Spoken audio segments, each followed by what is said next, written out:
Assalamualaikum warahmatullahi wabarakatuh. Perkenalkan, nama saya Lilis Karlina. Saya dari program studi manajemen bisnis.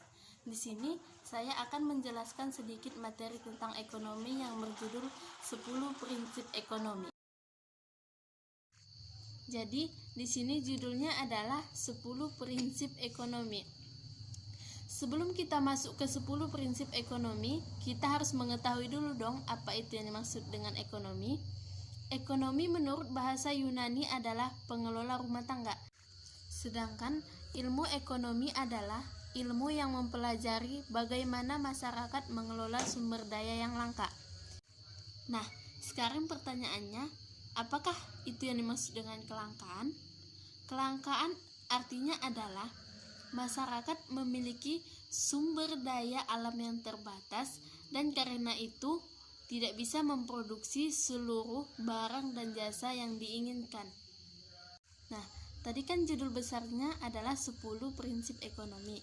Nah, sekarang masuklah kita ke prinsip yang pertama. Ya, prinsip yang pertama adalah orang menghadapi pertukaran. Tentunya untuk mendapatkan sesuatu yang kita inginkan, kita harus mengorbankan sesuatu juga dong pastinya. Misalnya saja kita ingin membeli makanan, pakaian, dan lain sebagainya. Nah, dalam menghadapi pertukaran itu terdapat efisien dan equity. Efisien artinya adalah masyarakat mendapatkan manfaat yang optimal atas penggunaan sumber daya yang langka. Sedangkan equity berarti manfaat dari sumber-sumber daya tersebut yang didistribusikan secara adil di antara anggota masyarakat. Nah, sekarang masuklah kita ke prinsip yang kedua, yaitu adalah biaya adalah apa yang Anda korbankan untuk mendapatkan sesuatu. Jadi, kita dalam mengambil suatu keputusan harus membandingkan biaya dan manfaatnya dong, pastinya. Misalnya saja, apakah kita ingin memilih kuliah atau bekerja, jadi kita harus tentunya memikirkan apakah manfaatnya ke depan. Nah, di sini ada dijelaskan biaya kesempatan. Apakah itu yang dimaksud dengan biaya kesempatan? Biaya kesempatan adalah hal-hal yang harus kita korbankan untuk mendapatkan sesuatu. Nah, sekarang kita next ke yang prinsip yang nomor 3 ya. Prinsip yang nomor 3 adalah orang rasional berpikir pada batas-batas. Perubahan margin atau margin change jelaskan penyesuaian terhadap suatu rencana kerja yang sudah ada sebelumnya. Jadi, orang dalam membuat suatu keputusan itu pastinya membandingkan keuntungan margin atau biaya margin. Nah, pertanyaannya, apakah itu biaya margin? Biaya margin adalah peningkatan biaya total yang berasal dari produksi satu unit output produksi. Nah, pastinya seseorang selalu melakukan perubahan kecil dalam perencanaan kegiatannya ya, untuk meraih keuntungan maksimum dari proses tersebut. Perubahan kecil ini disebut perubahan margin karena terjadi di sekitar tepi. Nah, pertanyaannya sekarang, apakah itu perubahan margin?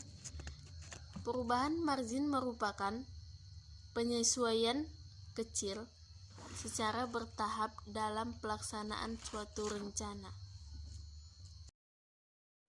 Nah, sekarang kita next ya ke prinsip yang keempat. Prinsip yang keempat adalah orang tanggap terhadap insentif. Perubahan margin dalam cost atau benefit memotivasi orang untuk meresponnya. Artinya, kita tanggap terhadap insentif. Nah, pengertian insentif itu sendiri adalah kompensasi khusus yang diberikan perusahaan atau seseorang kepada karyawan di luar gaji atau upah utamanya. Contohnya saja seperti bonus, komisi, dan lain sebagainya. Keputusan untuk memilih suatu alternatif dari yang ada terjadi ketika keuntungan margin atau margin benefit pilihan tersebut lebih besar daripada biaya margin atau margin cost. Nah, pengertian margin benefit sendiri adalah manfaat tambahan dari melakukan sedikit lebih aktivitas. Sedangkan pengertian margin cost atau margin biaya adalah biaya yang dibutuhkan untuk bisa membuat satu unit produksi tambahan. Artinya, dengan menghitung biaya margin cost, kita bisa mengetahui adanya kenaikan biaya yang dibutuhkan pada setiap tambahan item produksi.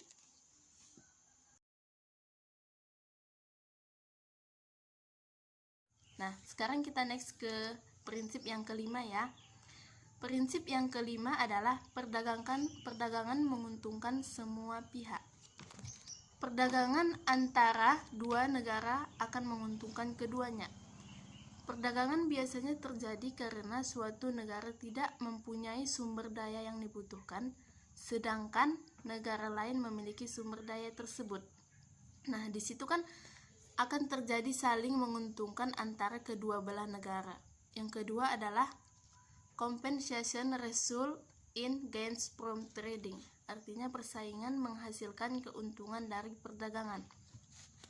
Yang ketiga, perdagangan menyebabkan orang atau negara berspesialisasi dalam keahlian mereka. Nah, spesialisasi dalam ekonomi adalah suatu bentuk pembagian tenaga kerja di mana individu atau perusahaan memusatkan usaha-usaha produktif mereka pada sebuah kegiatan yang terbatas. Nah, sekarang kita masuk ke prinsip yang keenam. Prinsip yang keenam adalah pasar adalah tempat yang baik untuk mengorganisasikan kegiatan ekonomi. Market ekonomi adalah suatu jenis perekonomian yang mengalokasikan sumber dayanya melalui keputusan-keputusan terdesentralisasi dari berbagai perusahaan dan rumah tangga.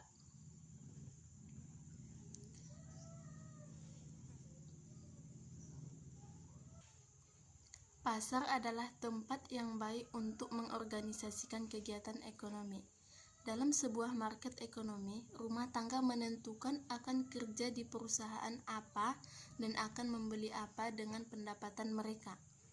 Perusahaan menentukan siapa yang akan dikerjakan dan barang apa yang akan dihasilkan.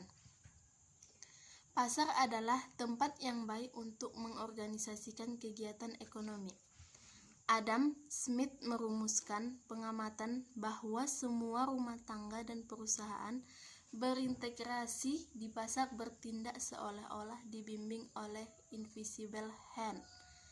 Nah, invisible hands adalah tanda adanya campur tangan pemerintah di mana mekanisme pasar akan menjadi alat alokasi sumber daya yang efisien.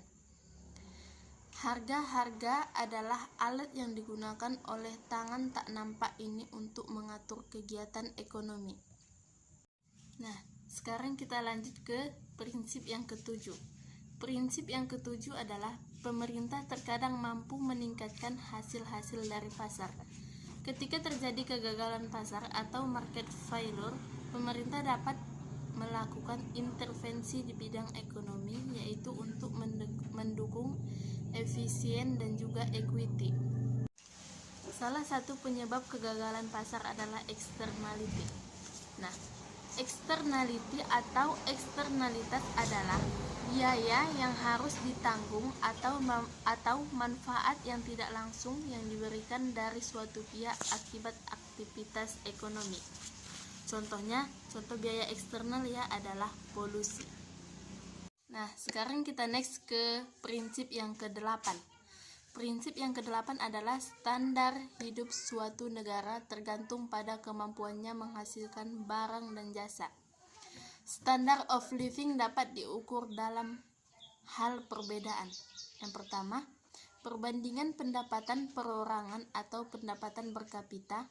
Yang kedua, perbandingan nilai total produksi nasional atau PDB.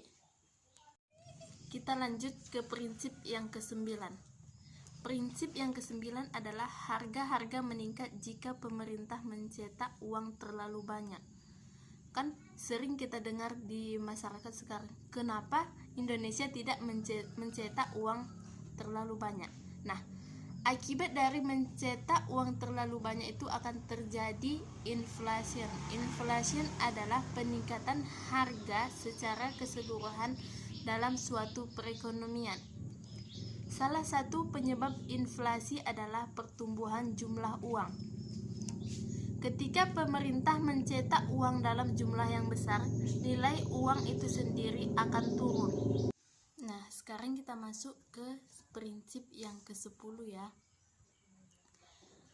Prinsip yang ke-10 adalah masyarakat menghadapi trade-off jangka pendek antara inflasi dan juga pengangguran. Philip Garf menunjukkan trade-off antara inflasi dan pengangguran. Nah, tadi di prinsip yang ke-9 kita sudah menjelaskan apa itu yang dimaksud dengan inflasi. Sekarang, apakah itu yang dimaksud dengan pengangguran? Pengangguran adalah seseorang yang tidak bekerja atau seseorang yang sedang mencari pekerjaan.